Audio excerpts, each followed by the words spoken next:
we can expect some good action. Before I start, please keep in mind that this video contains some confirmed spoilers.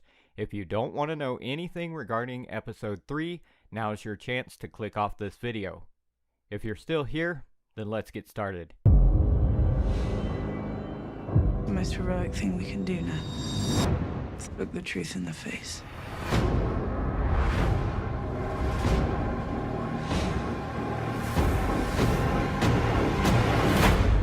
The Night King is coming.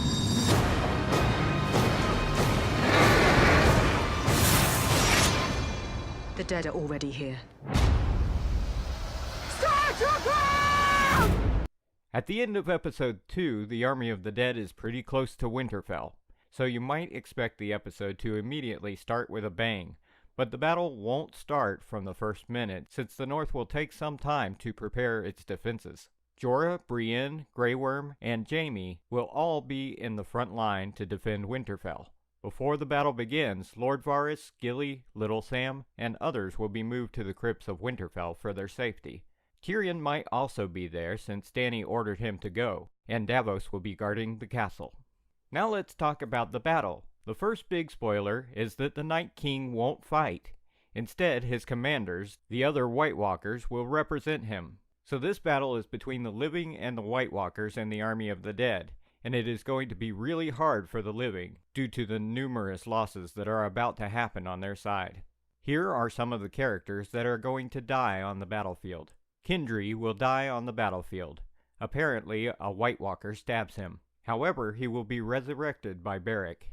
Next on the list is Jaime. This doesn't come as a surprise because I predicted it a long time ago.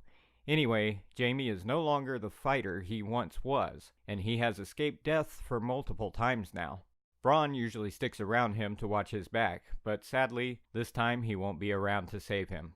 Jaime will die in the arms of Brienne, who is fighting beside him on the battlefield, and this was foreshadowed in Season 5. Boring. How do you want to go? The arms of the woman I love. She want the same thing. This clip confirms that Jaime loves Brienne, not Cersei. His death will be heroic and emotional. His noble sacrifice will be remembered for 1,000 years, with songs written praising of all his great deeds.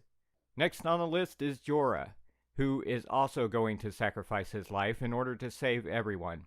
Apparently he defends the gates so that everyone can escape. His last moment is with Lyanna Mormont, and he recites his house words, "Here we stand."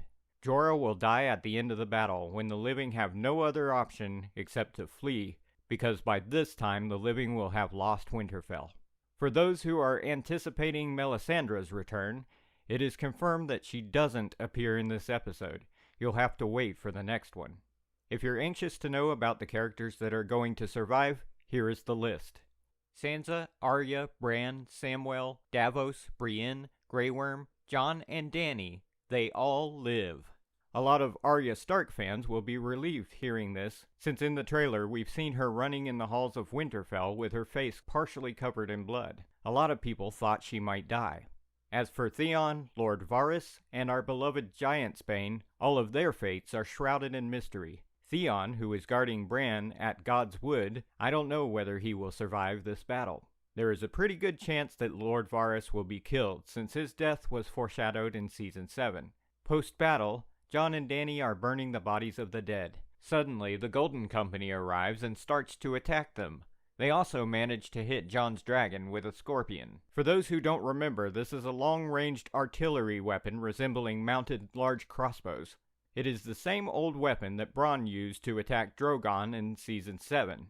Anyway, the Golden Company has managed to hit Jon's dragon with a scorpion. We know that this is all of Cersei's plan. She has been plotting against them for a while. She is clearly seizing the opportunity to crush Jon and Dany without any efforts, since they will be exhausted after the long Winterfell battle. Apparently, this is when the Night King shows up with his soldiers and destroys the Golden Company army, and the episode ends. Sounds like an abrupt ending, so we'll have to wait for Episode 4 to find out what the Night King is going to do next.